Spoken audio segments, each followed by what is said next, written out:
Welcome to Biohacker's webinar. I'm your host, Teemu Arina, and today we will be diving deep into optimizing nutrition. If you have any questions about nutrition in your mind when it comes to optimizing your dietary intake of foods, nutrients, micronutrients, vitamins, minerals, your regimens of supplementation or foods or whatever, this webinar is for you. And if you have any questions, just jump into the chat on our YouTube chat. I will be happy to take any comments during this webinar. Today, we have Dr. Olli Sovijärvi, and he will be giving a presentation about optimizing nutrition. And this work is based on a book that we published recently. It's called the Biohacker's Nutrition Guide, and Biohacker's Nutrition Guide, if I can get it on the screen, by the way, is a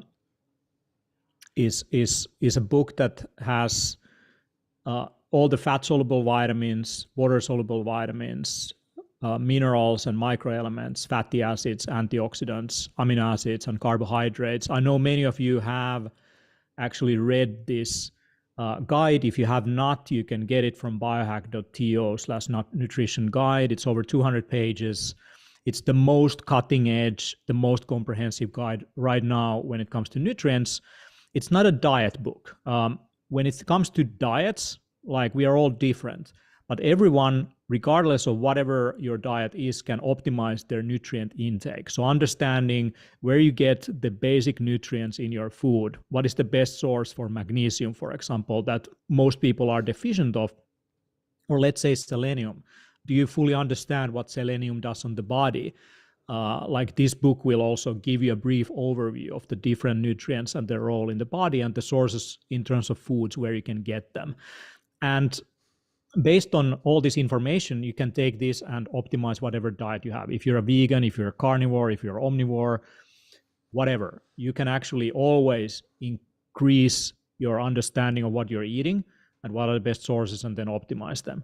And one really key thing when it comes to optimizing your nutrition intake is, of course, laboratory testing, so that you understand what you're actually deficient in and you're correcting the right things. I think that's like one of the basic kind of insurance policies for anyone. And if you've been following all these longevity experts, they all recommend you for longevity that you address nutritional deficiencies, because it's kind of like you're building, let's say, an apartment for yourself, and you have different ingredients that you need to build that apartment. Let's say you need bricks, and you need some clay, and you need some nails, and you need all kinds of things.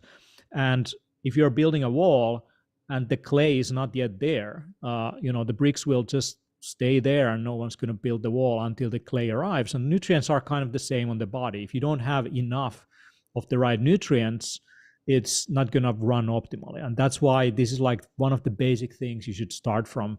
So we will definitely dive into all the details that you should know. And when it comes to really like taking your journey in terms of optimizing your nutrition, one of the most important insurances you can probably have in your life is actually to sign up for the Optimize Your Nutrition online course. There's all kinds of online courses online, but this course particularly is one of the most comprehensive, the most evidence and evidence-based and quality course available on the market today, based on 260 pages of top advice on nutrition, vitamins, minerals, and other micronutrients.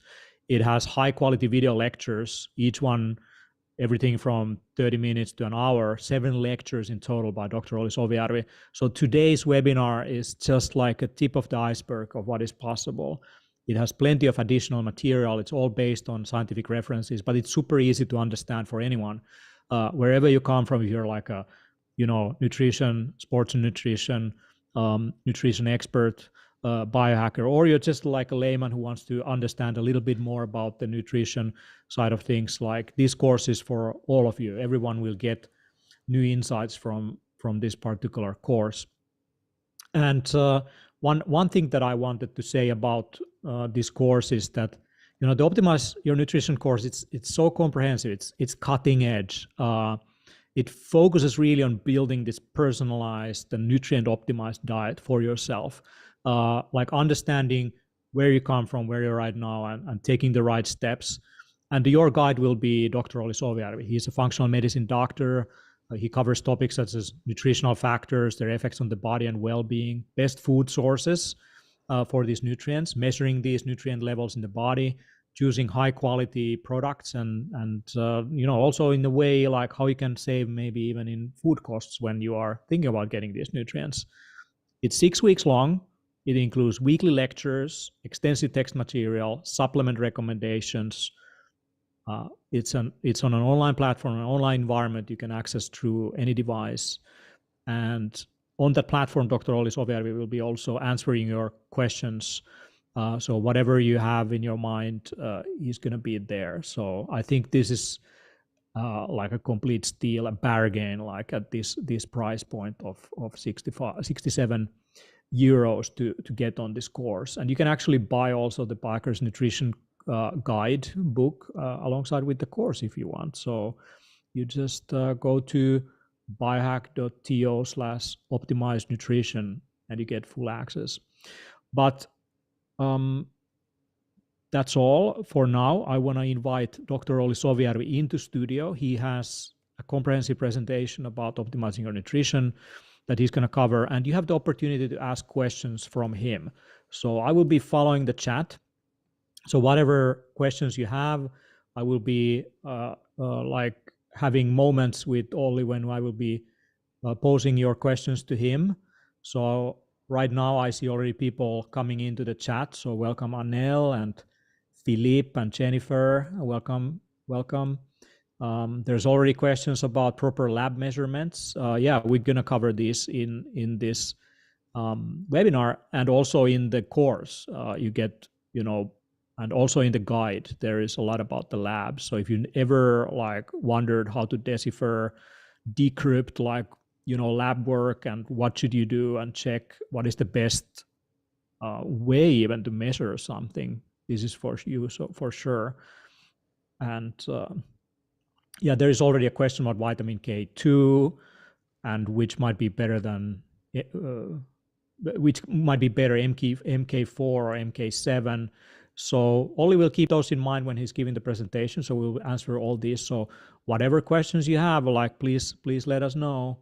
Yeah, like without further ado, like welcome Olli to the show. Hey, thanks, man. And it's great to be here for this webinar. It's a bit different than our previous ones. So this is more of a lecture style. So I will cover a lot of the stuff that we have in the course, but that's still maybe like 1/6, 1/7 of the course material because it's simply so exhaustive. And let's do it like this, that I will have a presentation. I will go through like the 3 first sections or weeks of the course and the materials. And I'm sure you have a lot of questions, but I'm pretty sure I'm actually also being able to answer your questions in the presentation itself, for example, for that K2. I would like to remind you that if you go to the biohackercenter.com, we have especially and only for this webinar minus 10% using the code TOPNutrition. So different kind of supplements, books, and courses, but it's available only during this webinar and maybe a little after that. But yeah, use the code TOPNutrition. Indeed, that's the code, 10% off. And also we have some laboratory tests as well that you can order at home. Those are at discount already on the store, 7% discount, for example, for several of these. The metabolomics test is the one that we do recommend. We have some things for adrenals, and there's also things for the gut, for example. Olli is a top specialist on gut health as well. We actually do have Optimize Your Gut course as well. So while you're picking up the Optimize Your Nutrition course, you may want to also take a look at the Optimize Your Gut course. This course is brand new, but it's based on years of work. Like we have actually already had 6,000 people going through this course in Finland, in Finnish language, and now we are making it available for our international audience, and we're very, very excited about that. Indeed, yeah. This has been in the process for a while, and I'm pretty stoked to be like mildly put about releasing this. So this is actually going live tomorrow. So you have the perfect time to join the course. But hey, let's go to the lecture. Let's go. And I have a slideshow for you guys. So Floor is yours. Thank you. A lot of information about to come. What's inside of the course? Just a quick view of that. It's 6 weeks. In week 1, and there's fat-soluble vitamins week 2, water-soluble vitamins week 3, all kinds of minerals, microelements week 4, it's fatty acids week 5, oxidative stress and antioxidants, like all of the best ones, and week 6 finally amino acids and carbohydrates. First, if you want to get like the optimal nutritional state, you would want like the best absorption possible, and of course most of the nutrients are absorbed from the small intestine and a little bit also in the largest intestine. But you want to aim for the optimal intake, which is your current optimal nutrient intake that helps you to stay in the best possible health. And here, of course, measuring different kind of lab markers regarding nutrition. For example, in Finland, we have this wide spectrum nutritional package that I think we're going to be able to provide you guys this with BioStarks. But before that, I will actually come to this. I would recommend you take this Metabolomics Plus test. So this one is something I would recommend if you want to actually know your functional need. This is not per se measuring the exact amounts in the blood, but this is actually going even further. It's measuring what you functionally need. So for example, if your intake for, let's say, vitamin A is increased, or vitamin C or whatnot, and it's also measuring all kinds of things regarding your energy metabolism, different kind of neurotransmitters, even gut health markers. So this is a very wide spectrum test that I would recommend you take. And you can use the code Top Nutrition here if you want to actually gain this advantage. So yeah, in the course, for every possible nutrient, I have different kind of lab tests, different reference ranges, and also possible optimal ranges if they have been like in the science literature being recommended or validated. So here's like the standard curve, standard deviations, and you would want to at least be in the reference range, like the 1 sigma to -1 sigma to +1 sigma, even aim for the often considered optimal levels. And if you have, like, let's say, subclinical low levels, then you should already do something about it. But yeah, fat-soluble vitamins. I'm not gonna go through all the materials I have in the course because we would be here still like tomorrow. But I want to give you like the basics of all of it that's inside the course. So of course, vitamin D, that's the most important fat-soluble vitamin, and it's so wide impact on the whole body. So it's basically a pro-hormone. It's like a hormonal-like substance, and you get it. I know this is probably something you already know, but the UVB rays from the sun, you get it from there, and the liver is making that, and it's going to the kidneys to like change it to the active form, like the calcitriol. And then we have vitamin D receptors like all over the cells. So those receptors need to function like properly. Of course, you can get it a little bit from the nutrition, but the form is usually vitamin D2 when it's actually what you need is vitamin D3 and the calcitriol form of it. But the research is very exhaustive, like preventive different diseases. You have the list over there. I'm not gonna go through all of these, but basically that's kind of like the most important vitamin there is. And yeah, let's go through some factors that increase the absorption and the concentration of vitamin D, because it's not usually enough that you take vitamin D because there are so many things that could go wrong. Like you could be genetically, you would need more, and if you're not measuring it, how do you know how much you need? What about the other cofactors that you actually need there? But as a reminder, the UV radiation in the midday sun, you only need about 15 to 20 minutes to get like a proper load of vitamin D synthesis in the body. Of course, you don't want to burn yourself, you don't want to overdo it, but that's the best way to get vitamin D. And but you also need adequate vitamin A intake and its concentration in the blood. So these kind of two vitamins, they kind of function hand in hand. If you have a low vitamin A, you first want to fix that. Then these long-chain omega-3 fatty acids, EPA and DHA, they increase the amount of vitamin D receptor and promote their function. So amping up the intake of omega-3 fatty acids, the long-chain ones, also will help vitamin D function in the body and especially get into the cells. Also, you need magnesium. So if you have suboptimal levels of magnesium, you want to fix that to make the vitamin D more into the active form, and it's also helping to transport the vitamin D in the body. What about optimal levels?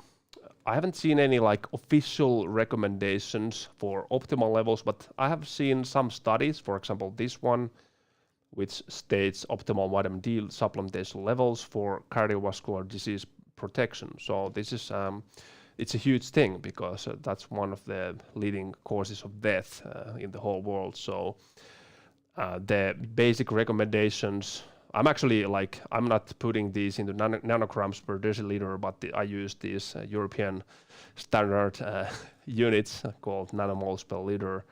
But if you like divide that with 2.5, then you get these nanograms per deciliter values or something like that. But you would want to aim for over 100 or something between 100 and 150. So that's the optimal concentration, at least based on this study, to prevent cardiovascular disease.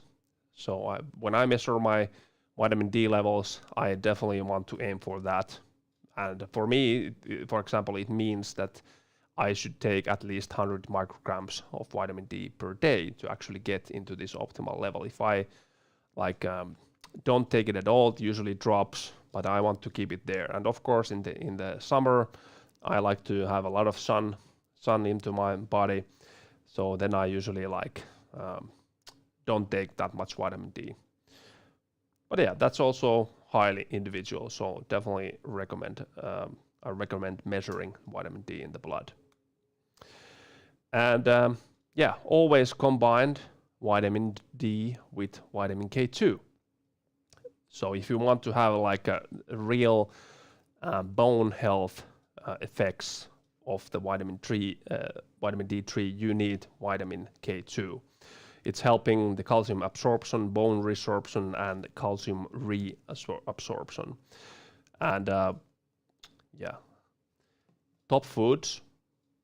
There is also a question about whether you won't want to have MK7 form of K2 or MK4. Both. Both are highly needed, and the best sources are here, like natto, goose liver, pretty exotic one. Hard cheeses on average have nice amount of, and even egg yolks. And here are the effects that vitamin K2 has for bones and blood vessels. Both are highly important.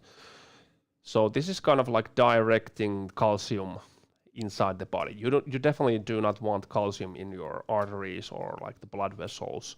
You want into the bone. So MK7 is especially needed for the formation of osteocalcin, which is a hormone and improving bone regeneration and in general like the energy production. And the intake of MK4 and MK7 should be at least 50 micrograms per day. And this effectively prevents the calcification of blood vessels. But I don't think that's enough for optimal bone health. So you should aim at least for 200 micrograms per day. And the best sources: hard, long ripened cheeses, tempeh, natto, and egg yolk. So if you're not getting any of these in your diet, you definitely would want to consider taking a vitamin K2 supplement. And in the course, I'm definitely gonna go deeper than this into this particular subject. So vitamin K2 is highly fascinating fat-soluble vitamin. Some people mix vitamin K1 and vitamin K2. Vitamin K1 is especially needed for like blood clotting and like preventing blood clots, but it's actually also needed for bone formation. So you need also a little bit of vitamin K2, but I mean vitamin K1. And the sources are totally different. Vitamin K is mostly abundant in leaf greens, and as we have gone through the MK4, MK7, and there's also like other forms of vitamin K2 like MK9, and they are usually found in fermented foods. But if you do not tolerate fermented foods, let's say you have like histamine intolerance, then you might just want to consider having a good supplement of vitamin K2. And regarding supplementation, I will also go through the best possible supplements in my opinion and based on my research and the quality of the products in the specific module for each week inside the course. Then we have vitamin A. As I mentioned, it's highly critical to have also good levels of vitamin A. You don't want to have too much of it because it might be like liver toxic, but usually if you balance vitamin D and A, it's never a problem. And of course we can get it from animal sources like liver, and it's in a different form, and vegetable sources like in carrots, it's carrot and beta carotene form, and that's stored in the liver. And the retinol is kind of like the active form of the vitamin A, and then we have like different forms in the downstream of the metabolism like retinol, retinoic acid, and then the elimination. But as you can see from the other image on the right, it has some multiple effects like systemic effects throughout the body, important for thyroid, the pancreas, bone formation, different cellular receptors, skin health, a big one, definitely also very much needed for the immune system, but also for the HPA axis, which is like the stress controlling axis. So you need vitamin A, I would say, all over the body. So make sure you get enough of vitamin A, and of course you should always measure the levels. Then let's jump into the water-soluble vitamins. So in the like halfway of my presentation, we will have questions. So if you have questions now, just put it there in the webinar chat, and we will go through them with Demo Arena. Water-soluble vitamins, it's of course vitamin C and all of the B complex vitamins. I think vitamin C is something like everybody knows, and hey, maybe you should take vitamin C, and it's probably the most used supplement in the world. That's like my estimate. I haven't like checked. Maybe I should ask ChatGPT, hey, what is the most common or most used supplement? Let's see if we have vitamin C there. But it has a lot of different kind of effects in the body, and like the antioxidant effect is of course one of the most important ones, especially intracellular. So it's preventing oxidation of fatty acids, and also like different kind of effects in the absorption of different B vitamins. But the most important effects should be, or I would call them like, which are collagen synthesis, connective tissue support like bones, tendons, joints, and other tissues. And if you have like a deficiency, which is extremely rare, but you know, during these times, it's interesting that somewhere in the world, actually the scurvy, which is like the lack of vitamin C, it's popping up again.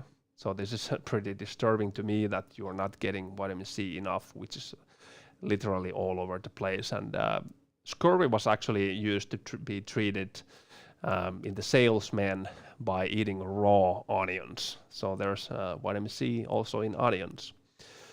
Yeah, I'm not gonna go through like all the possible things here. In the course, I will like dive really deep in this, but this is something that people are always ask, hey, is there like difference in the supplemental forms of vitamin C? And yeah, it's all of these work. Ascorbic acid, which is like the basic synthetic form, really cheap. It works like half-life about 3 to 4 hours. So if you take it multiple times per day, you might have like good concentrations in the blood if that's what you need. Then we have like sodium, calcium ascorbate, ascorbic acid plus bioflavonoids. That's maybe a little bit better one. Then we have like ester C, that's containing calcium ascorbate and dehydroascorbate. That's usually if you have some gut issues, taking ascorbic acid, so ester C might be helpful.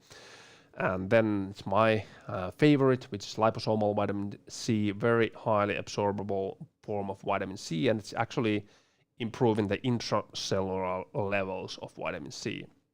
And it's usually also like absorbing slowly or raising the levels in the blood more in a constant way. Then we have a fat-soluble form, and that's called ascorbyl palmitate. So all of these work, it depends on the situation, what you want to do about it. And in the course, I will go, of course, through all these questions. Best food sources for vitamin C. So in the course, you will get these kind of lists for every possible vitamin, mineral, fatty acid, you name it.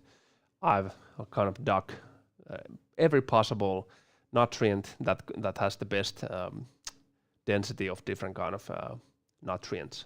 So this is I know this is like the amyloberry extract. It's a very rare like form, and it's highly concentrated. So you wouldn't have like this in like the regular amyloberry, which has maybe like I don't know 600 milligrams per 100 grams, but this is like whole totally different one. Like 1 teaspoon contains 2,500 milligrams of vitamin C. But this is an outlier. So camu kabu, really good one, and parsley, paprika, common nettle, horseradish, seaberry, blackcurrant, broccoli. So where is orange? Usually people say, hey, drink orange juice and you get a lot of vitamin C. Well, not really. Yeah, there's some vitamin C, but there's more sugar than vitamin C. So definitely, at least do not go crazy with orange juice to get your daily dose of vitamin C. Maybe like a better forms or better sources of vitamin C would be recommended. Then we have B vitamins. And in this webinar, I'm not going to go through all of these, but I'm going to go through like the basic functions of B vitamins. There's of course like thiamine, riboflavin, niacin, pantothenic acid, pyridoxine, folate, biotin, cobalamin. And these are all needed in the body. They are essential. They're water soluble, except for vitamin B12. We have a storage in the liver, and it might actually last something like as much as 20 to 30 years even. So if you're deficient in vitamin B12, that's not something that's been like developing lately. It's been in the years of developing this kind of deficiency. But each B vitamin has certain impact on the human body, but all B vitamins interact with each other in certain ways. So that's maybe like if you take B vitamins, taking a bioavailable B complex could be like a good idea. But if you have like certain deficiencies, let's say like you're deficient in thiamine, then of course supplementing with only that would be wise. But if you're not measuring the levels, then it might be hard to know, hey, if I'm getting like enough of this, or am I getting like too much of this. In many supplements, the amounts are really high, and those may not be useful. They may be useful if you're like highly stressed, you have some kind of disease, and the need for B-complex vitamins is highly increased, then having like huge amounts of those might be beneficial. All B vitamins take part in the cellular energy production, and they also act as antioxidants and participate in the formation of red blood cells, ensure normal functioning of the nervous system. So this is usually something people, hey, I take B vitamins because my nervous system is whacked, or I'm highly stressed. That may be a wise idea actually. And other functions are methylation, estrogen metabolism, and so on.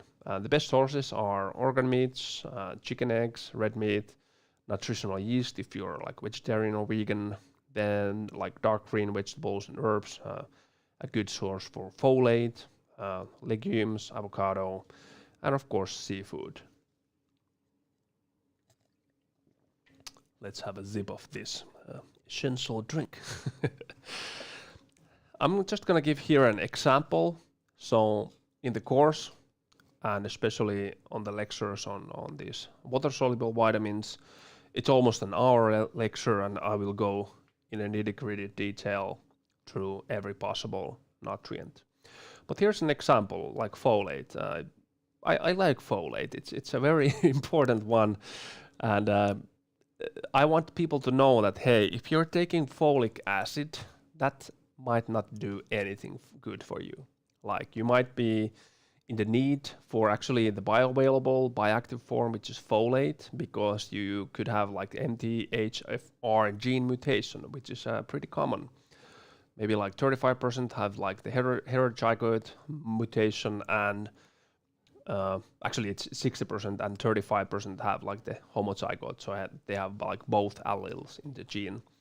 So their need, they actually could get worse with folic acid. So I always recommend going for the bioavailable form, which is in this case like methylfolate or something like bioactive folate.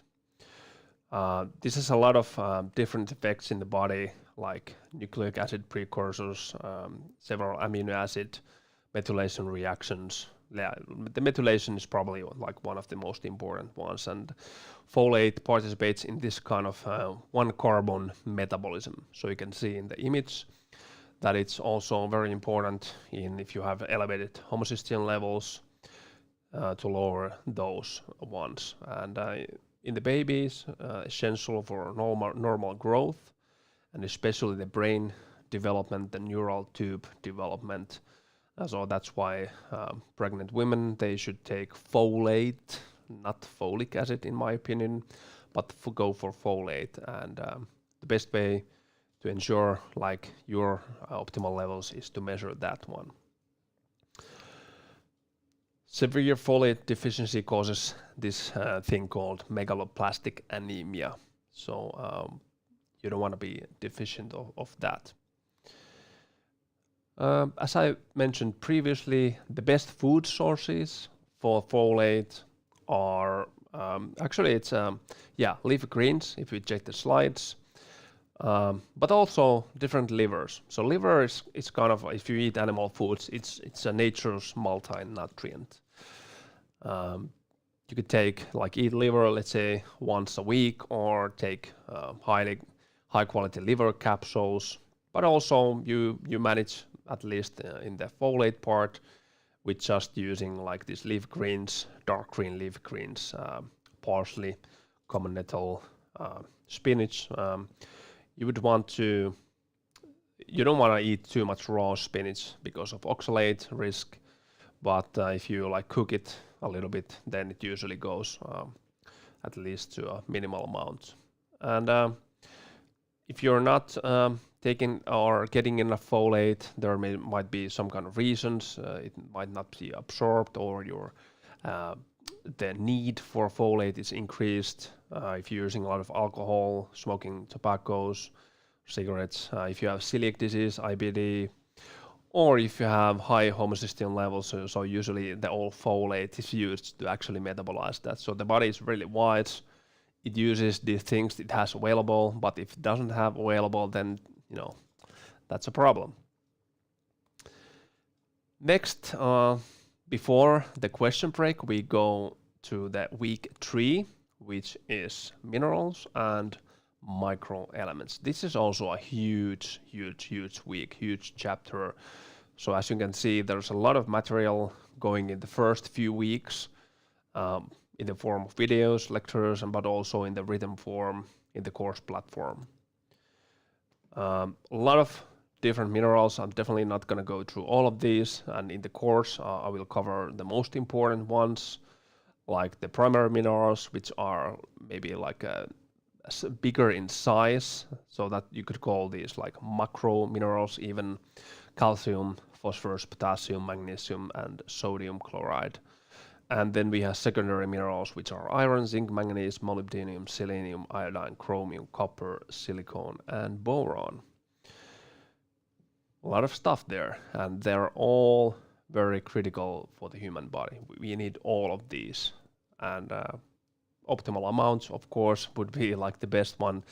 And again, measuring these ones, I've measured a couple of times, and maybe like 5 times I'm done the exhaustive nutrition panel. And like, for example, I noticed that if I'm not supplementing with selenium, I'm not getting into the optimal amounts, and the same thing goes for manganese, at least in my case. So then I began like checking, hey, maybe I'm not getting these foods higher in manganese, and that's actually the case. And also selenium, I don't like Brazil nuts that much, which is the best source for selenium.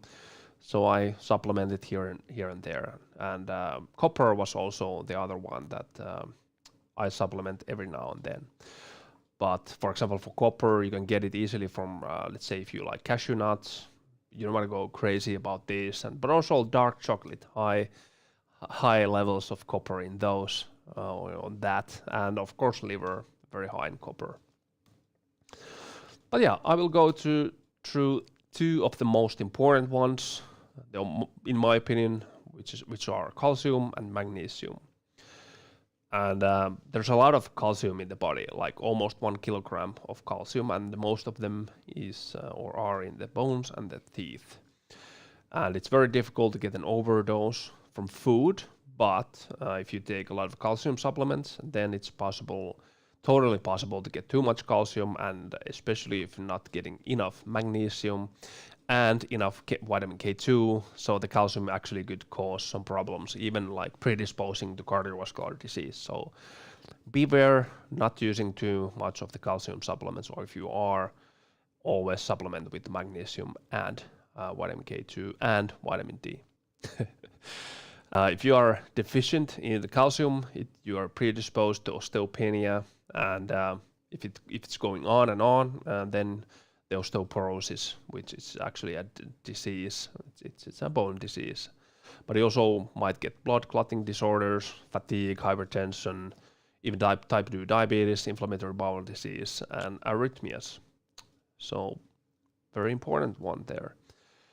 And this is an interesting one. Adequate potassium intake together with calcium reduces calcium excretion into the urine, and therefore can improve the utilization of calcium in the body. So having enough potassium from the diet, also very important for the physiological effects of calcium in the body. Remember that one. How do you measure calcium, like the nutritional intake? Well, the thing is that you really don't.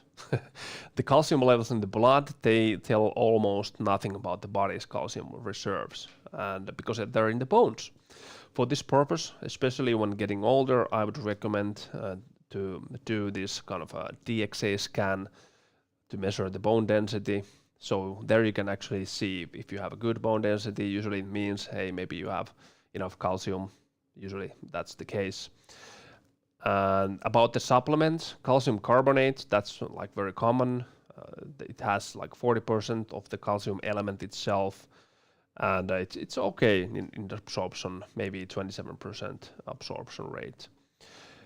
And if you take calcium supplements, you should be taking it with food or shortly after it to maximize the absorption. And as a reminder, again, take calcium always with vitamin D and vitamin K2. Best food sources. Should you drink liters of milk per day? Definitely not. You might actually cause some problems, and these we cover in the course.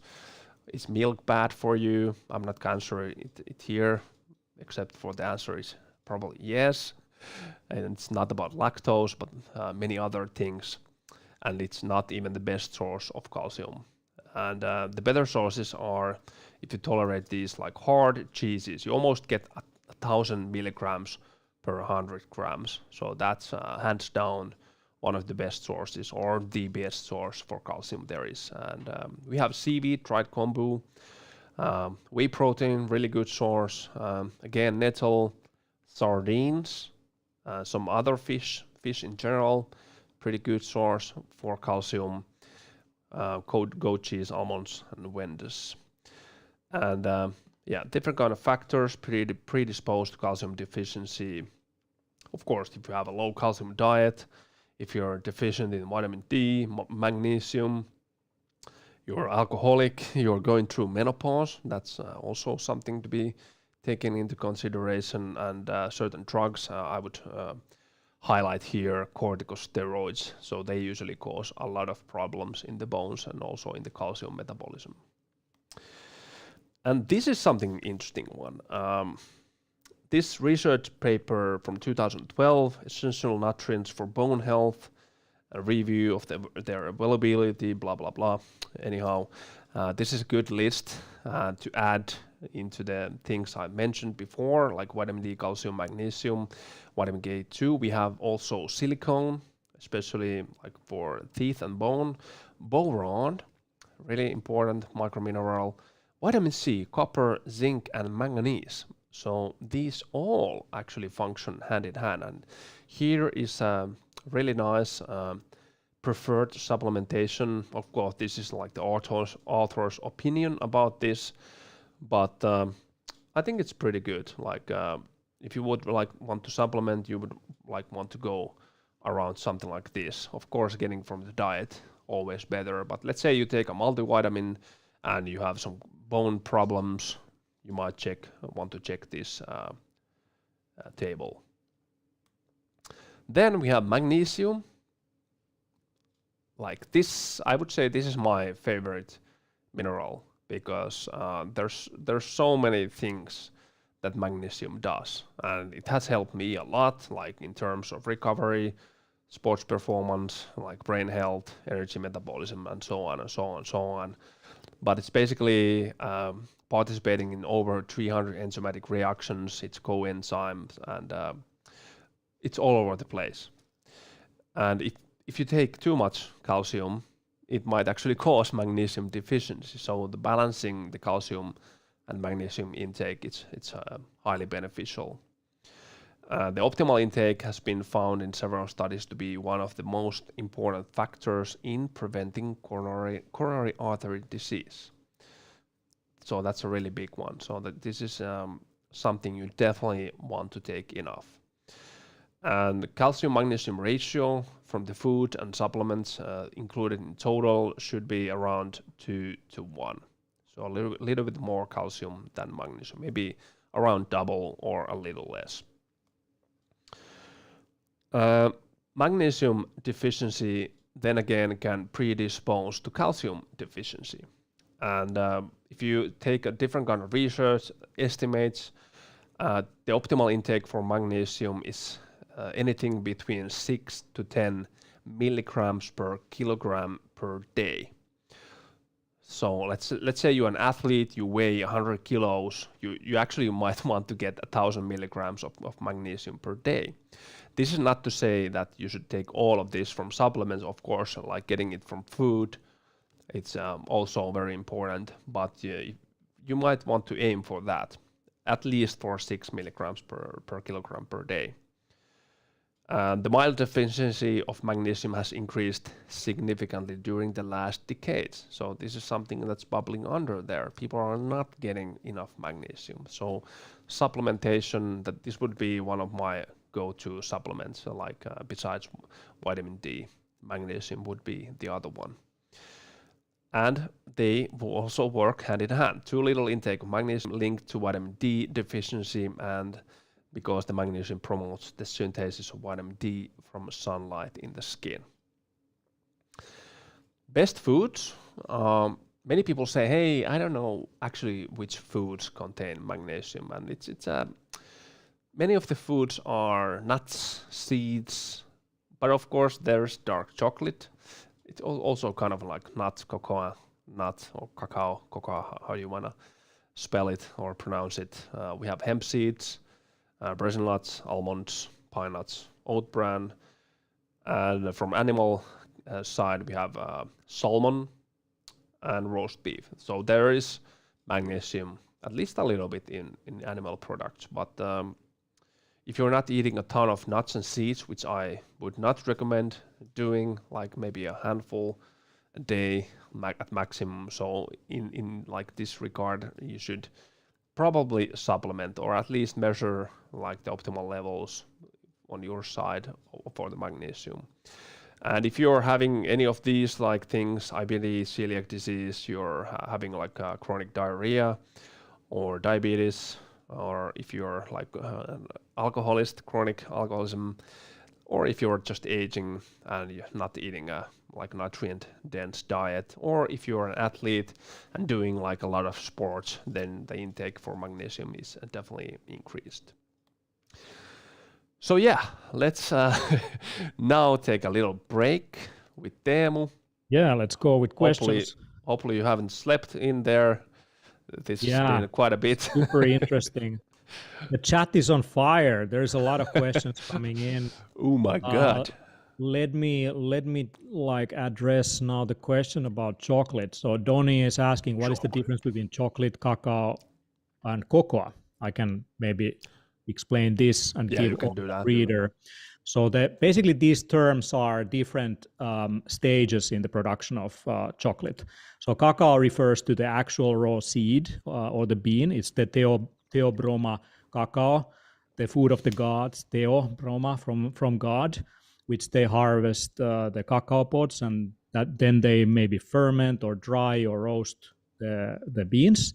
And that is then used to make like these different cocoa products. So cocoa is generally referred to the processed form of cacao beans, maybe for example to extract the fat, which is the cacao butter, and the resulting dry powder is usually called cocoa powder. And then we take that and we turn that into chocolate. And the finished product could be anything from dark chocolate to flavored ones. And definitely if you get your chocolate, raw chocolate is probably one of the best things to go for. It's actually very high in magnesium, calcium, like all these minerals Olli was talking about. Copper. Yeah, copper also. Yeah. Copper, yeah. Really nice explanation. Couldn't have done it better. Yeah, here we go. So let's continue with Donnie. So there's a question about let's cover some basics first. For example, what is the healthiest cooking oil in your opinion?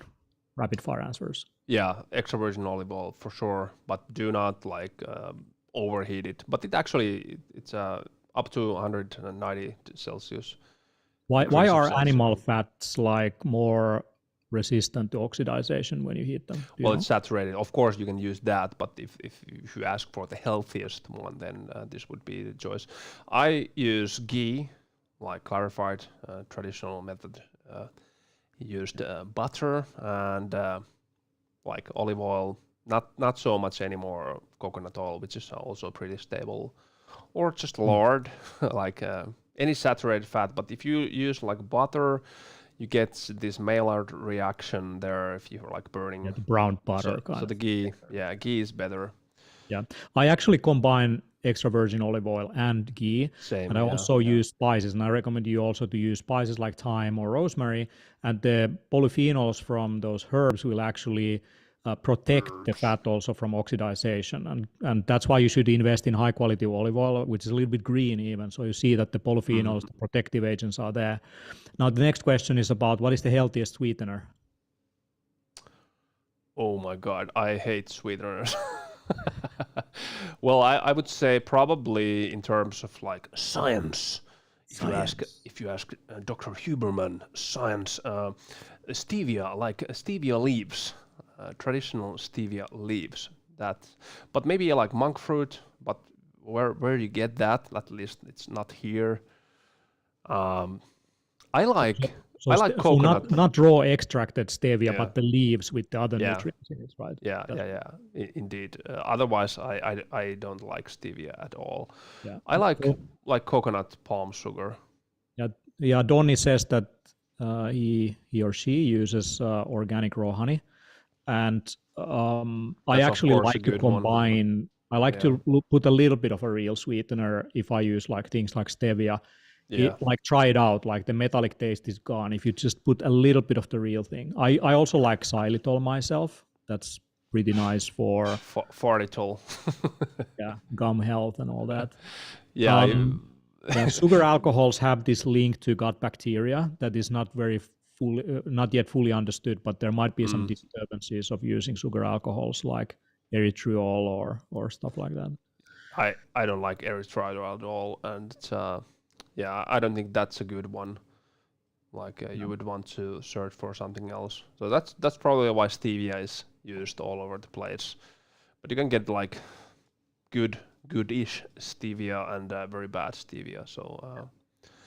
So another thing that probably a lot of people think about is about their supplements. Or Captain Commodore is asking whether we have to cycle supplements. I already gave in the chat like a recommendation with L-DOPA containing like mucuna pruriens, for example, velvet bean, to cycle them in and out because, and it also includes other things that can disrupt hormones or neurotransmitters.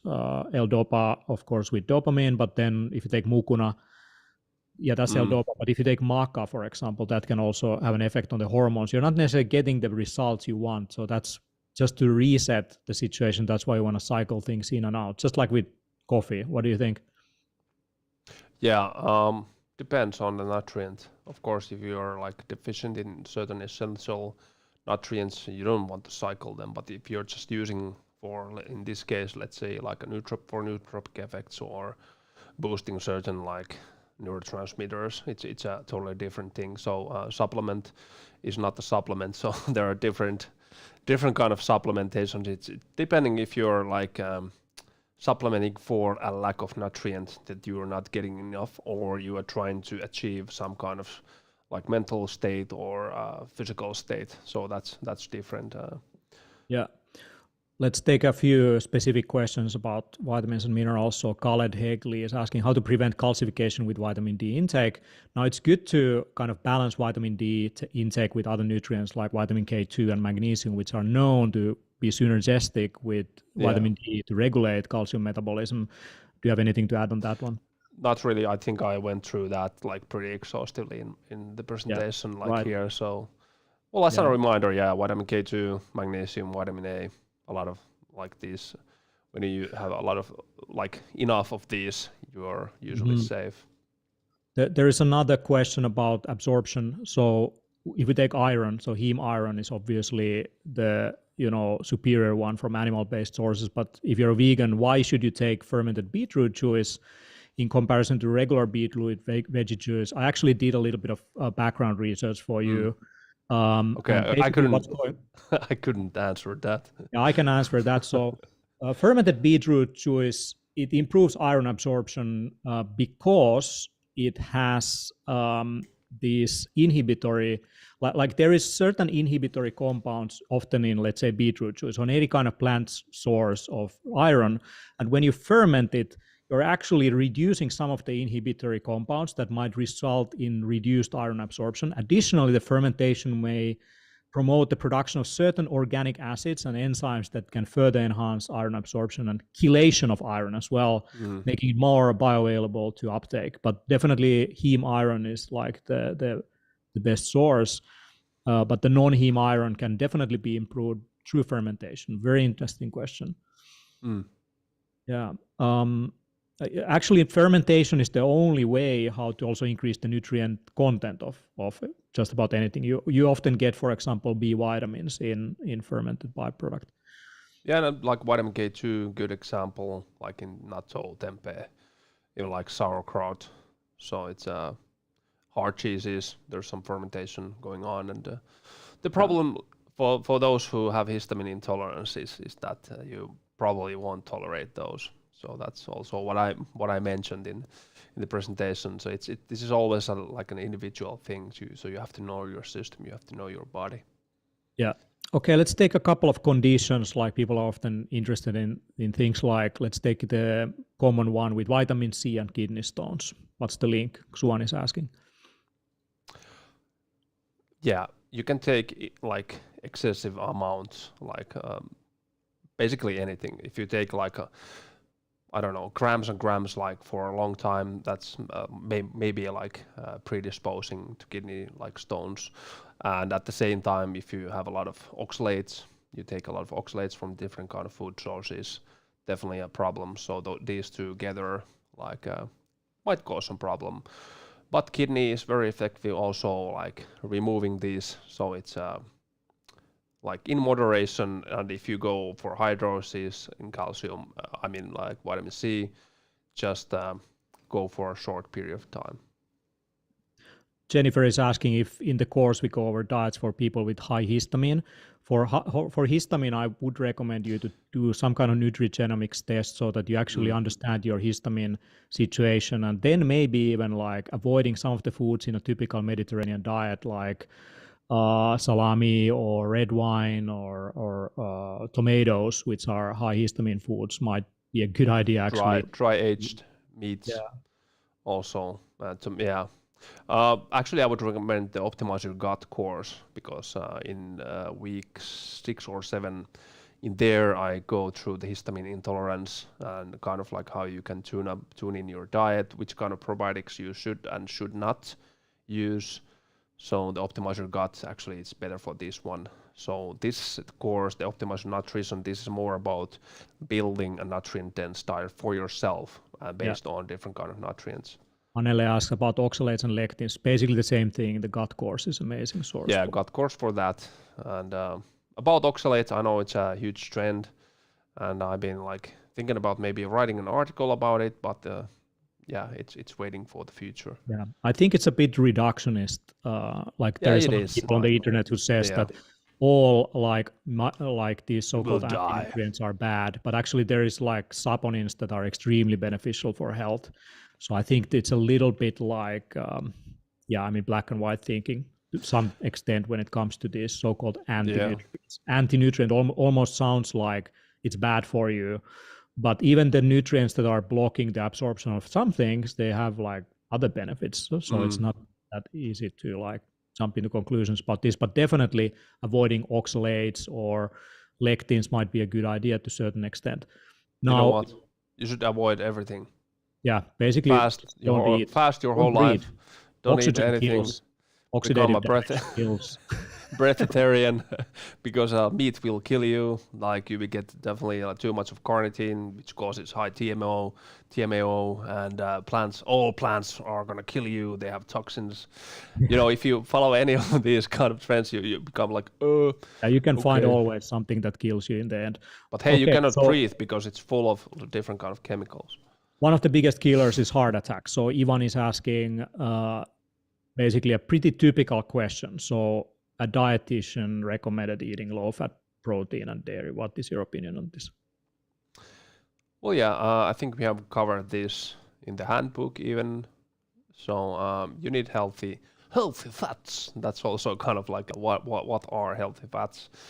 But in the week 4 in the course, we go through different kind of fatty acids. You definitely need fat. How much? It depends, but you need essential fatty acids. You would want to go pretty high in monounsaturated fatty acids, which have been shown to be actually cardioprotective, especially olive oil, extra virgin olive oil, and so on. But this is kind of like Dean Ornish low fat, moderate protein. It's not gonna take you anywhere. There's so much to it, like reducing silent inflammation, number 1, reducing chronic oxidative stress, number 2, improving your insulin sensitivity, and number 3. So if you nail these 3 things, then like you're in safe waters, I would say. Indeed. So like let's throw in a couple of discounts right now. So the top nutrition code on biohackercenter.com, you get 10% discount on not just the courses and books and all that Olli mentioned, but we also have a good selection of curated supplements for you. If you want, for example, a really high quality iron supplement, there is one that has stinging nettles and it has iron biglycinate, and like there's some really good stuff on the website. Check it out. We only select and sell the highest quality supplements that we use ourselves. Now, when it comes to testing, the test that we recommend today is the Nordic Laboratories metabolomics test. So we have a slide about that as well. So maybe Olli, if you can like briefly like explain why this is a really cool test. Yeah, I actually explained it in the beginning a little bit, but as a reminder, this is not measuring nutrient levels in the blood per se, but it's actually measuring based on these organic acids in the urine, your functional need for different kind of nutrients like vitamins, microminerals, and so on. But in addition to that, also metabolic markers for neurotransmitters like your energy production, the citric acid cycle, all kinds of gut markers, and it's like a very comprehensive test. So that's why it's called metabolomics and not just like nutrients test. So you will get like this functional evaluation on the status of your body at this present like time. What do you actually need and how much? So it's really interesting. Like you have here like recommendations. You have like, let's say take 100 milligrams of alpha lipoic acid and you take 3000 IUs of vitamin A and so on. So you will get this report that's based on your results, your urine organic acid results, and you can tune in like what do you actually need and how much. So in this sense, I just think this is like very genius. Someone asked also about DNA test. They've done a DNA test, and basically, does this add anything new? Yes, of course. Like basically, when you do any kind of laboratory or blood work, a hair test, organic acid test, you get like the current situation, and with genetics, you can then understand your strengths and handicaps. So if you have potentially, let's say, deficiency, you can then link that maybe back to something going on with your genes. So you maybe have to supplement or change the way how you absorb certain nutrients. So that's a really good like combination. There's a question from Jennifer about tests for gut permeability. And for that, we have doctor's data, GI 360. You do it 3 times and you get a very good understanding of your gut bacteria, the microbiome, and like many different markers related to gut. And if you need help with this, Olli is also available for online consultations. So you can actually buy any of these tests and combine that with one-on-one consultation from him. Yeah, indeed. I think she asked about the gut permeability per se. So GI 360 might give a hint about it. Otherwise, it's like the Ferrari or Lamborghini of gut tests, like basically telling you everything. But you would want to take this specific test for the gut permeability. But you can actually get that as an add-on. So maybe you just ask from our customer service. We can easily get that also for you. And this is a good reminder for us to actually add this test into our store. So it's something like people are really they really suffer about that. If you have permeable gut, you probably have like this leaky brain also in the gut blood-brain barrier. A lot of different words here. So there is a test for that as well. Interesting. There's also someone is asking about like specific supplements like Tongat Ali or ashwagandha, but maybe this is not the right place for it. Yeah. But with many of these things like cycle then in and out, these are powerful substances. Even ashwagandha, even though it reduces morning cortisol, for example, there is actually some studies I remember reading recently that on a regular use, it can actually have like mood effects that are not so positive in long-term use. Basically, overconsumption or improper use in excess amounts, it kind of has like similar effects like serotonin reuptake inhibitors actually, which is kind of interesting. And yeah, that depends on the form of ashwagandha and like the concentration, like these withanoids and withanolides and different kind of compounds. So this might be true, let's say, for KSM-66 and even for essential oil, but I haven't seen anything like this for this Shoden ashwagandha, which is like this micro-encapsulated form. So this is more of the HPX regulation and the hormonal side. But as with any adaptogen, taking breaks every now and then would be like recommended. So that's also a good reminder for me because I'm like, oh yes, let's pop this ashwagandha, let's have some reishi. But every now and then, you know, when the bottle ends or whatever the form, just have a break. And then if you feel like it, you're going to higher stress state, then maybe introduced back again. Yeah, like for example, one thing that is very popular is lion's mane. And even though, yeah, great, you get some, you know, neural growth factors and it's all that, the longevity forums is full of people reporting like lower libido, for example, like in extended periods of use. So it's And important those- to cycle these things in and out. Like they, like that's anecdotal, but like if that's true, like it's easily mitigated by cycling things in and out. So yeah, don't do the same thing every single day, thinking that it won't have consequences. So the same for food, you know, this nutrition course. If you eat the same foods every single day, you will probably get intolerant to those. So cycling proteins, especially, is a very good idea. Like, do not eat like the same food all the time. yeah. All right, so I think we can almost continue with the rest of the presentation, but maybe still from Lucia about heavy metals, like what would you do for heavy metal testing? Probably a lot of people are concerned about heavy metals in their cacao or whatever. Like those are the kind of nutrients you don't want to have too much, right? Yeah, definitely test for those, like blood test. That's needed. A blood spot test might be useful. I think we might have an add-on for the metabolomics test as well. I definitely have taken like those like maybe 10 years ago, and then as a follow-up I used to have a little bit of too much of I think it was aluminum and also maybe a little bit of lead, and like detoxing these was really helpful because they were like hindering the citric acid cycle, like which means energy production. So but there's a hint about these, like you have these like inhibitors. If you have like the citric acid cycle, there are things that improve like the conversion from this step to this step, like let's say from oxalate to acetylcoenzyme A and so on. And heavy metals, they are kind of interrupting these steps here and there. So testing for these would be also recommended. But there's a recommendation if this test says, hey, consider this, like taking this toxic heavy metals panel. So yeah, there's actually amazing advice on the chat. Play heavy metal to test your tolerance for heavy metals. Okay, that's all you need, man. So, shall we finish the presentation? No, I'm just gonna play heavy metal.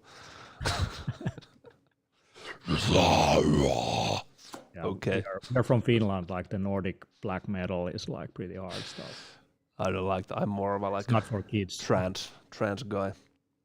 Me too. Trance, no, not that Almost trance, but trance music. Presentation about nutrition. All right, halfway through.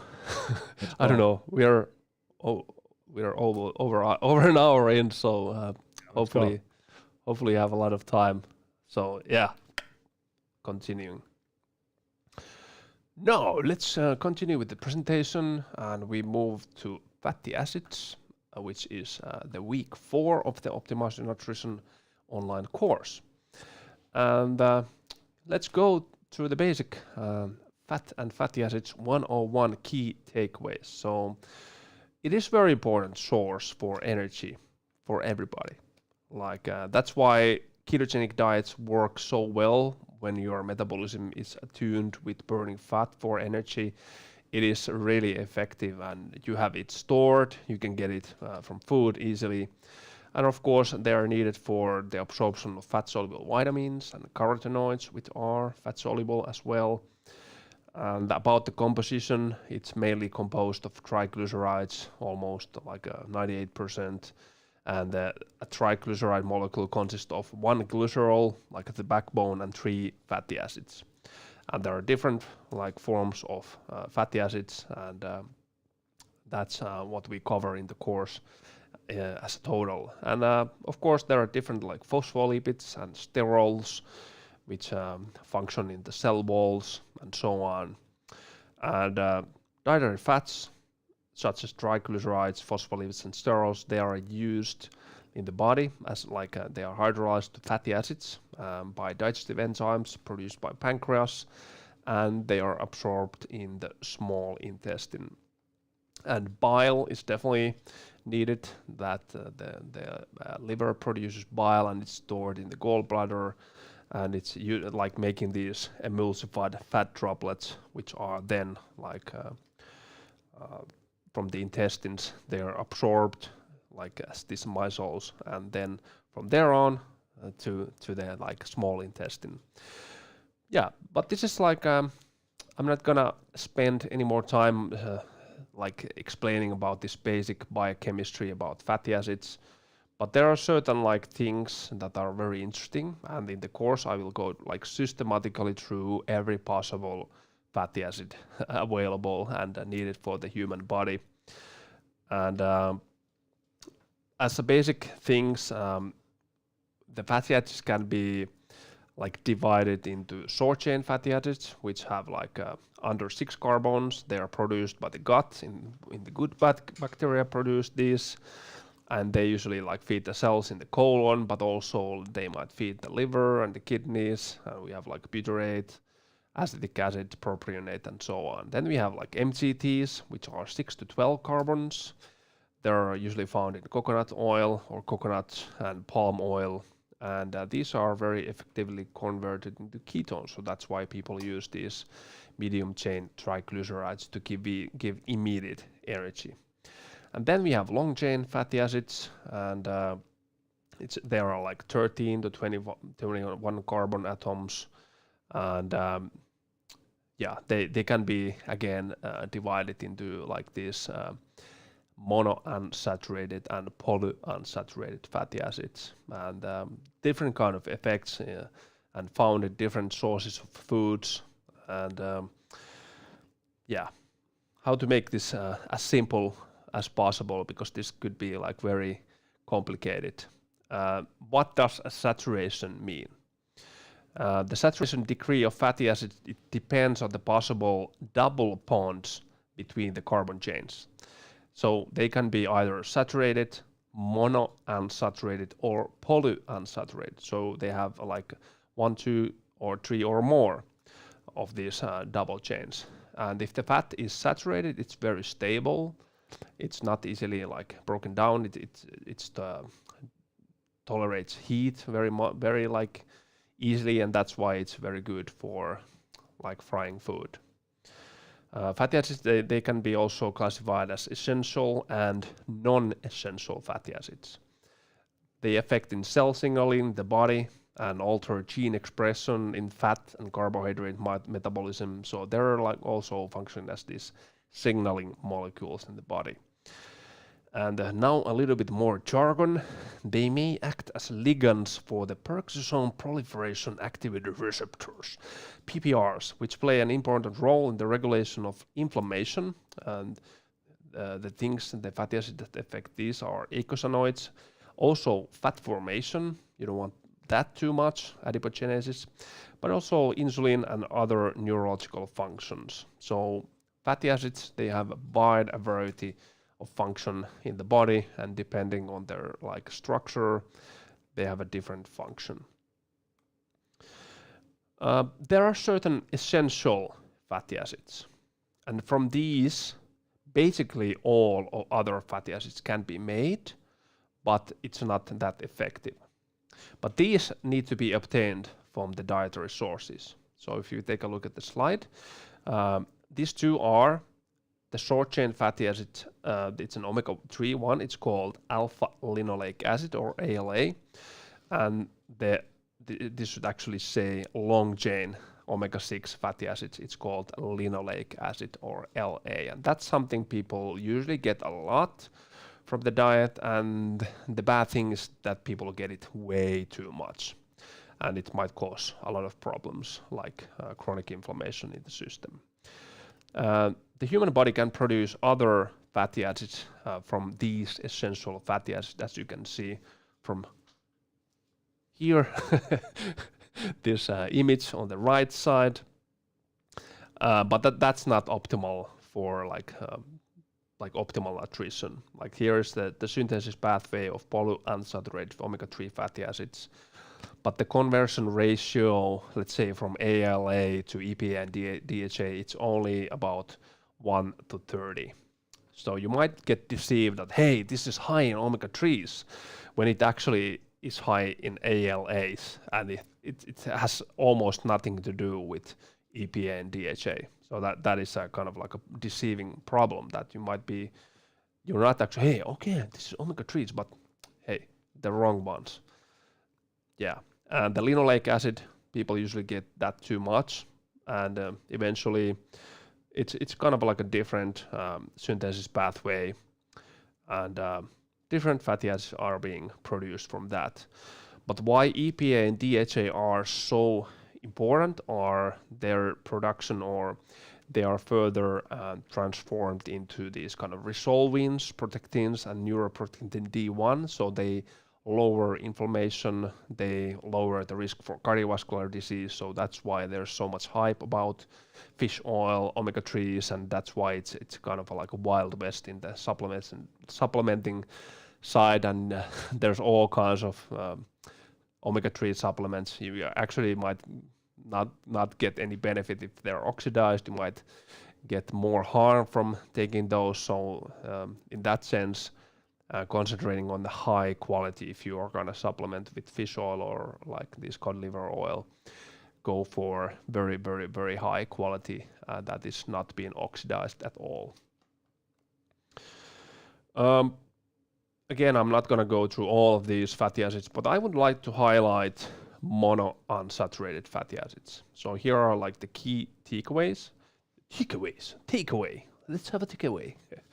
The most important ones are palmitoleic acid. It has 16 carbons, oleic acid, 18 carbons, and this thing called kisvaccenic acid, which has 17 carbons. And around 90% of the oleic acid is present in dietary sources. So that is the most important monounsaturated fatty acid. Remember this, oleic acid. And as I measured like these fatty acid profiles from, let's say, maybe like hundreds of people, and usually people do not get enough of oleic acid. And the extra virgin olive oil is absolutely the best source for this. And the oleic acid, it's also acting as a building block of cell membranes, especially in the myelin sheaths of nerves. And they seem to improve also the blood cholesterol levels and possibly even prevent the development of coronary heart disease. So that's why it is so important. And I've seen a couple of research papers about the specific effects of extra virgin olive oil regarding the Mediterranean diet, and it seems that it is the single most important factor in the diet when you think about preventing cardiovascular disease. So that is the reason I'm highlighting it here. So for many, it's beneficial to increase the intake of monounsaturated fatty acids and at the same time to reduce the intake of saturated fatty acids and carbohydrates. I'm not saying you shouldn't eat any saturated fats, because that's definitely not the case. I eat that also quite a bit, but I've definitely like increased when I've gone through this literature years ago, my olive oil intake, and reduced a little bit of the saturated fat intake. So that seems to be good, at least for my genetics. So you can actually have of a gene test recommendations based on that. And now actually it seems I need a power source for my laptop, otherwise we are not gonna go through this presentation. So this is something. Always gonna run out of power. I'm running out of power. I need some battery or Red Bull energy drink. Yeah, let's bring on some questions. So if anyone has questions, like please ask. Have a the question chat. break here until we find. Yeah, this is something I totally forgot. Like, need some power.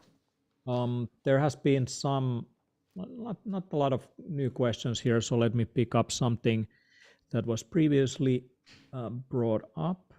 Where did I put it? Here we go. So what about hair testing? So test done for hair versus urine versus, like, what would you test on a hair? Yeah, it's good for certain minerals and nutrients, and not so good for something else. If you really want to find out like the nutritional need or like the levels, then I would not only take like hair mineral elements, but it's good for certain like heavy metals even, and I would just have to check. I used to also do that. People like to like, hey, we cut some hair and then analyze what's in there. It might show, let's say, like if you're deficient in zinc or something that's you can see from the hair tissue itself. But as a single and only way of measuring nutritional status, it's not enough. What would you look in, like full blood? All of it. Full blood versus intracellular. Is there like some minerals that you would like? Yeah, basically you want to aim for like the red blood cell levels, like it's erythrocyte for different nutrients, or the whole blood. If you just measure from serum, it's not gonna give you the whole story. Let's say like in terms of magnesium, it's not gonna reveal you 98% of the actual levels that are in the blood cells, like red blood cells. So you want to aim for erythrocyte. It's usually like E magnesium, or whole blood, which is usually like B magnesium. So that's, but this is also covered in the course in a lot of detail. And yeah, you want to measure it from the whole blood or erythrocyte. Now we have power back, and I think we can like continue with the rest of the presentation. Yeah, let's go. Someone was asking about fatty acids, and check out the biohacker.to/biostarks for an upcoming test, which is very comprehensive on fatty acids as well. But anyway, Olli, feel free to continue. Yeah, there's an add-on test. Actually, it might be even included in the metabolomics test. I think it's including fatty acids, yeah. But I was speaking about monounsaturated fats, and especially extra virgin olive oil, or EVOO, like these kind of abbreviations, they are all over the place. It lowers silent inflammation, like that's the number key killer regarding cardiovascular disease. Elevated silent inflammation has multiple benefits in the brain as well, cognitive functions, and it's cardiovascular protective. And in the course, I have nitty-gritty details in my lecture about different forms of olive oil. Why should you go like for unfiltered ones? For example, it has 10 times the polyphenols that like the regular extra virgin olive oil has. So all these kind of cool details. And regarding antioxidants, now we go into the part 5. Antioxidants. As the name says, they fight against oxidative stress in the body. And this is what we have covered in the course.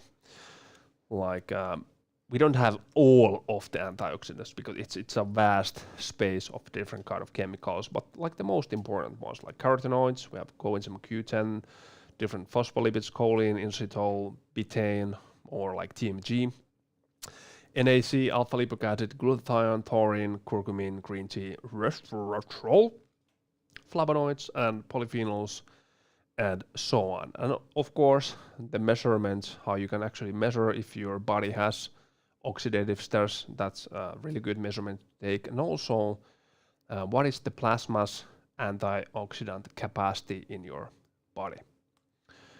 And yeah, here's a good quote. The main purpose of antioxidants when obtained from food is to balance oxidation reduction reactions at the cellular level and prevent excessive oxidative stress. We need oxidative stress in the body. If you're just like hammering down too much antioxidants, that's also a problem. But if you're not getting any of it, that's also a bigger problem. So antioxidants lower oxidative stress. Simple as that. And as you can probably deduct from the image behind this statement, the more color there is in your diet, the more natural antioxidants you will have. So hey, what about carnivore diet? Yeah, I don't think that it's sustainable in the long term. You're probably gonna miss something. You're gonna miss at least the polyphenols, their effects on the body, their effects, beneficial effects on the microbiota of the gut, and so on and so on and so on. But in certain instances, like let's say if an autoimmune disease, then going for the carnivore diet, it's probably one of the most fastest ways to heal. But this autoimmune protocol I'm actually covering more in detail in the Optimize Your Gut online course. I picked up one antioxidant here for this lecture, for the webinar, and that's glutathione, which is the master antioxidant of the body. And it's consisting of like 3 amino acids, and the body is synthesizing glutathione from cysteine, glutamic acid, and glycine. And usually the ones that we need the most are glycine and also some form of cysteine, let's say like in the form of N-acetylcysteine. And these two together are really powerful in improving the glutathione levels in the body. But the glutathione, what the heck is that? It's a tripeptide, like 3 amino acids in there. And it functions both as an oxidant, like and also as a reducing agent. So it depends, it's kind of like mastering the redox oxidation balance in the body. So in this way we have these genius mechanisms in the body that always try to bring us into the homeostasis. But the glutathione levels, they may be depleted or reduced if the oxidative stress in the human body is very high, and if the plasma's antioxidant capacity is greatly reduced. And if you have a decreased dietary intake of any of these amino acids, it can lead to the inadequate formation of glutathione. So for example, I usually take in the evenings, I take maybe 7 grams of glycine and usually like 600 milligrams of N-acetylcysteine. And it seems to really be like having good effect on sleep, but also like recovery and balancing the antioxidant status in the system.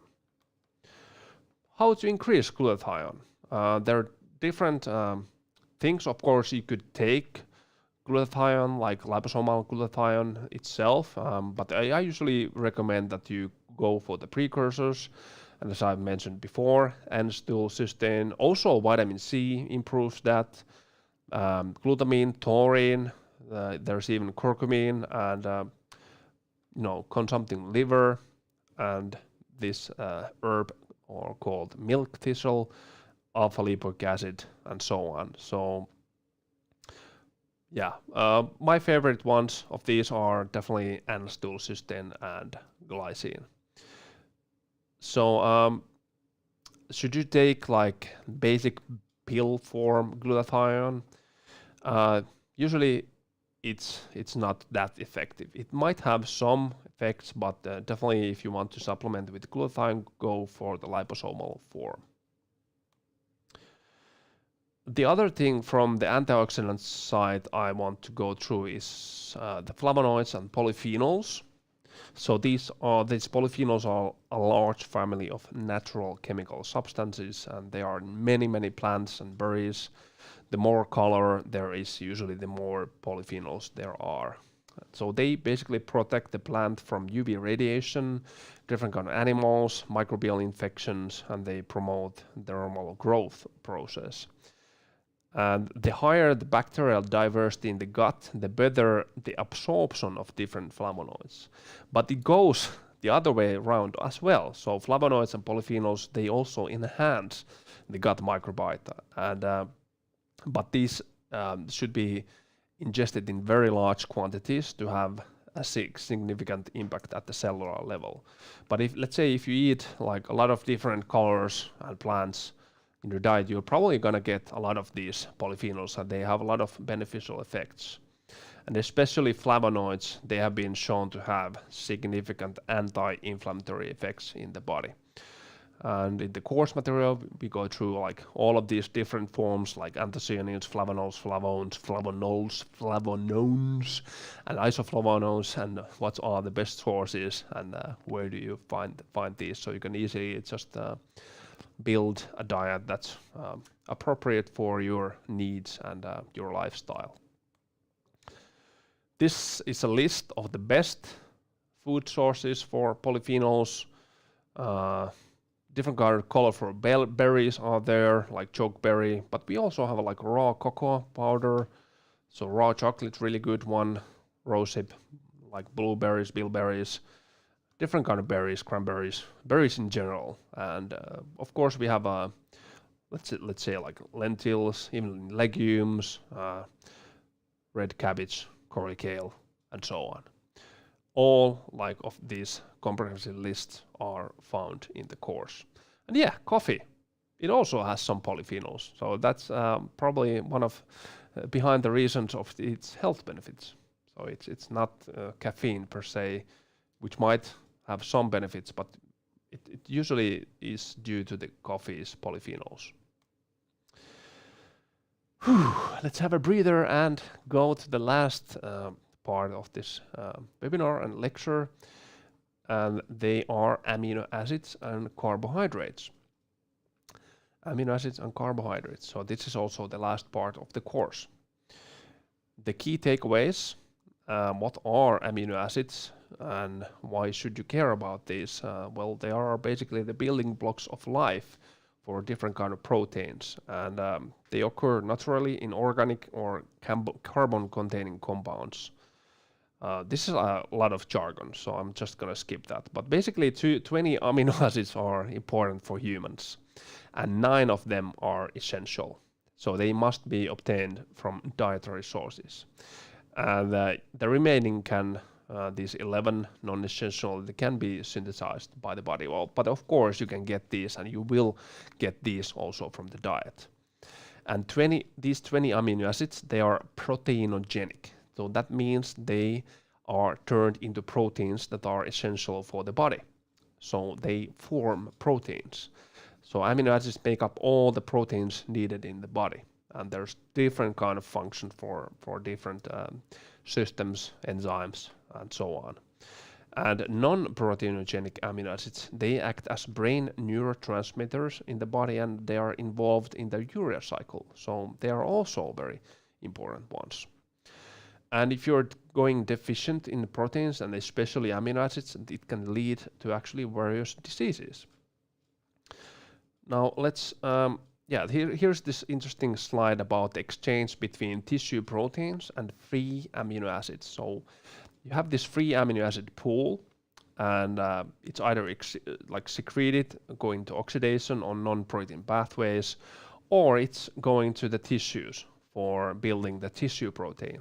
But also the tissue protein, if you're like severely starving yourself, you're calorie restricted, and you're not like burning fat that much, but you could also be burning tissue protein, and it's used for like energy in the body as well. So that's also kind of like this reserve mechanism. But you wouldn't want that you're actually burning your muscles for energy. So yeah. And the protein could be lost via skin, hair, and also the feces. So this is kind of like a constant exchange of different amino acids and the pool. Yeah, but my favorite one is and they are essential. They are essential amino acids. And here's what I think personally. It's the Puhdistamo Finnish brand. It has this optimal EAA. And why it's optimal, it has this master amino acid pattern that's absorbing at least 99% of that. So they actually contain 8 of these 9 essential amino acids, because based on some studies, histidine can actually be made, and the levels of histidine are elevated when you ingest these other 8 essential amino acids. But they are like needed for different kind of functions in the body. Let's take like leucine, which is the key amino acid in muscle protein synthesis, growth, and repair.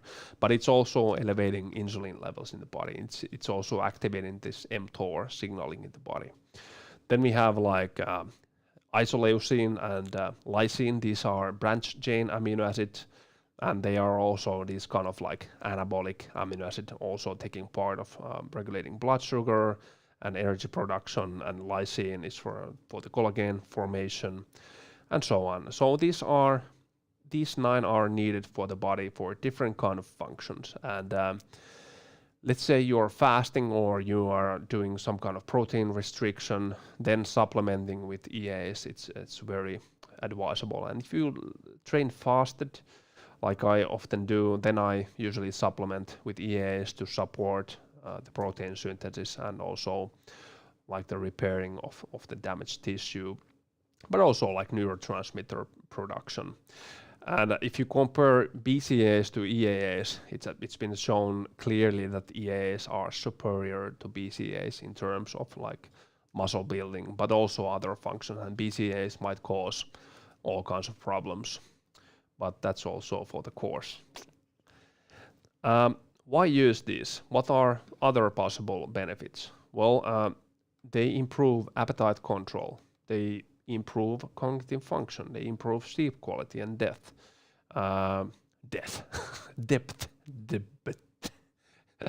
You should definitely, by the way, check this comedian called Ismo. He has like this really genius comedy about language itself. Yes, for metabolic health, red blood cell production, blood sugar control, glycogen store replenishment, and also, like as I mentioned, muscle tissue maintenance, and especially if you're doing fasted workouts or you're on a hypocaloric diet, you want to lose weight. So these EAs will definitely help you maintain muscle mass. So they clearly increase protein synthesis and nitrogen like balance. So this means better recovery. Yeah, best sources, basically all animal foods, but especially like game meat, like elk, bison, reindeer, so on. But yeah, different kind of animal proteins, fish, eggs. Then we have some like Greek yogurt, cottage cheese, and then some vegetable or like vegetarian sources like lentils, beans. And if you combine rice protein and pea protein, you get this perfect combination of different amino acids. And of course, whey protein, really good one for that. So that's it. We are through. It's almost 2 hours. But if you want to learn more, what should you do? Indeed, you should definitely check out biohack.to/optimize nutrition. That's the page where you can find more information about the Optimize Your Nutrition online course. You can also find there the nutrition guide as well. That is a really condensed, over 200-page guidebook, almost 300 actually, on optimizing your nutrition. And if you really want to be serious about this, you get some of the tests done so you understand where you are right now, and then you start implementing straight away everything you learn from a book like this. And as you dive deep into it, you learn more about what you're actually eating on a daily basis. For example, Olli was talking about plant polyphenols.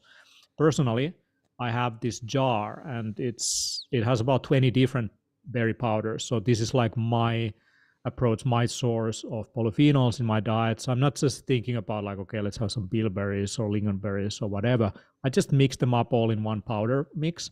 And by the way, I'm putting it in my coffee. So it's like, sometimes it's in my morning coffee, this thing. So why you should get on this course is because it's the most comprehensive one available on the market right now. It is 6 weeks condensed information about fatty acids, minerals, and vitamins, and like all these like polyphenols and everything you want to know about nutrients, micronutrients specifically, and how to use that to optimize your diet. So whatever that diet is, a vegan diet, carnivore, omnivore, whatever keto you are doing, you will learn a ton from this guide. So you don't need to like go searching around and have all these questions in your mind. You get all of them here. And if you still have questions, Dr. Olli Sovijärvi is on the platform ready to answer your questions. So what is a really nice combination is to get this course and the metabolomics test, and then you're in a good place to get started implementing these things in your daily life. And if you need direct advice from Dr. Olli Sovijärvi, he also provides this preventive health consultation on biohackercenter.com, where he can go through your particular lab tests and your particular questions and concerns. Note that it's not focused on disease. So if you have a medical condition or something like this, you may want to, go through a traditional health practitioner on that. But if you're interested in longevity, if you're interested in optimizing your current nutritional status, all of that, that's probably the best place to start from. So check out biohack.to/optimize nutrition, and you find more information about the course and an overview of that one. And at this point, I thank you all for being so active, providing so many awesome questions. I think we covered a lot of ground, and if you still need more, check out the book, and most of the questions will be answered there. And Juraj is asking, will I get through course Optimal Nutrition the same content what is on the electronic book? So Olli, maybe you can answer that, like the course and the book. So the course is obviously a video course where you actually give like hours and hours of presentation that goes into detail, but yes, it's based on the book. That's right? Yeah, the material, like the raw text material, is totally based on the book. But what you are missing are these kind of exhaustive lectures. And of course, usually there's a lot of conversation. So people ask questions, I answer them, and they're all available for everybody else to see there. So in our Finnish versions of this course, there are like hundreds and hundreds of my answers eventually. So people will learn a lot about this. And of course, you're not getting supplement recommendations in the guide. There's nothing about those. So that's also quite a big thing. So you get all the information, but from there on what to do, you're not getting that except in the course. Right. So see you on the course. We'll be happy to see you there. And if you also want to fix your gut, we also have the Optimize Your Gut course that is like hands down the most comprehensive source material online that you can find. And it's the uncompromising Biohacker's Handbook quality. The way how we do everything is like we really go into the science. We really go into references and science. We skip all the fads and we just go straight into the beef. Hashtag science. Or whatever you're having. Yeah. Extra virgin olive oil. Science. Why don't you put it in your coffee? Yeah. I put EVO into my mitochondria. Yeah. I actually made a coffee this morning with NAD and glycine and and fisetin actually as well. So I made like a longevity coffee. It works actually pretty well. Now you're 120. Right. Yeah, and we also have a recording of our previous webinar on longevity. There were some questions about longevity and all that, so we have quite a lot of that answered in the previous webinar as well. So check it out and subscribe to the Biohackers podcast. That is a source and wealth of information about how to optimize a healthy lifestyle. So check out biohackerspodcast.com. But with that, thank you very much, Olli, for this excellent comprehensive presentation, and to all our listeners, and see you in the next episode. Thank you, Teemu, and perhaps or hopefully see you in the course. And if not, then enjoy your life, and hopefully you got something goodful or useful out of this presentation and webinar for you. Yeah, until the next one. Stay nutrient dense. Stay optimized. Are you looking to optimize your nutrition and achieve a better, more health-supportive state for the rest of your life? Look no further than the Optimize Your Nutrition online course, the most comprehensive and cutting-edge program on building a personalized and nutrient-optimized diet. With so much conflicting information about nutrition and supplements, knowing where to turn for reliable guidance can be challenging. That's where the Optimize Your Nutrition online course comes in. This 6-week program is globally unique and aims to achieve an optimized and balanced nutritional status. You'll receive thorough information about nutritional factors, their effect on the body's well-being, and the best food sources. Plus, you'll understand how different nutritional factors can and should be measured in the body.